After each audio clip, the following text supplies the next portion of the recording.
با سلام.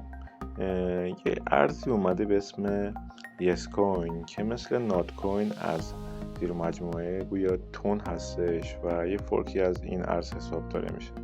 خب این رو لینک دعوت این کوین رو دیروز یکی از دوستان برای من ارسال کرد و من با توجه به این که اصلا از ابتدا به این نوع کوین ها کلا من هیچ اعتقادی نداشتم، اما جهت این که برای اون دسته از دوستانی که دوست دارن این نوع کوین ها رو داشته باشن و به دست بیارن، میخوام یه راه حلی رو بهشون بدم که تو کوتاه‌ترین زمان بتونن بالاترین مقدار رو به دست بیارن. خب بعد از اینکه وارد لینک این کوین شدیم که تو کپشن براتون قرار میدم، با کلیک کردن روی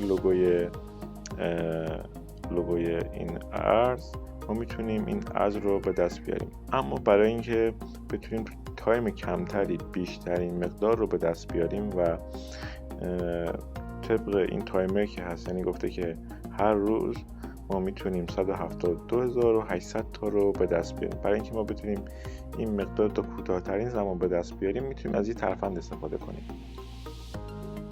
یه اپی هست به اسم اوتو کلیکر اتوماتیک تپ.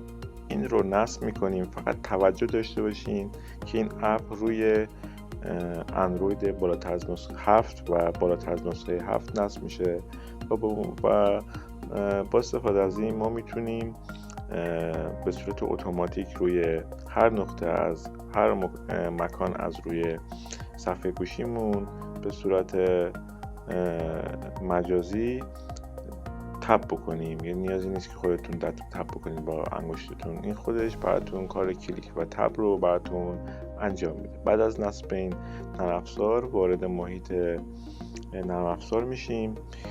قسمت سینگل تارگت مود رو انتخاب میکنیم. قبل این ستینگ رو ما انتخاب میکنیم. تنظیمات رو بدین صورت قرار میدیم، یعنی مقدار دیلی که هست بین هر کلیک رو میذاریم 40 میلی ثانیه و مقدار زمانی که ما باید گفتیم که برای ما بخواد تپ بکنه رو 1 روز قرار میدیم. این خیلی کمتر از این مقدار، یعنی تو اون مقدار 172,000 تا بکنم نهایتاً 2 الی 3 ساعت کلا با این ترفند کلا همش روی 1 روز به دست ما بیاد.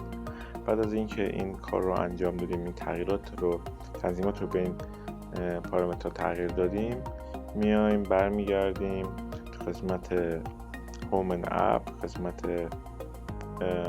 انیبل. میبینید که یک دونه نشانگر میاد وارد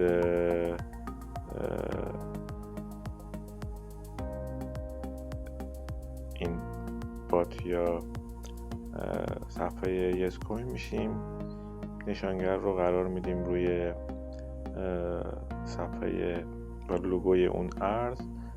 این گزینه پلی رو بزنیم، میبینیم که با بالاترین سرعت شروع به دست آوردن این کوین میکنه. روزگاران رو برای شما پربرکت آرزو میکنم و امیدوارم هر جا که هستین شاد و خرم باشین.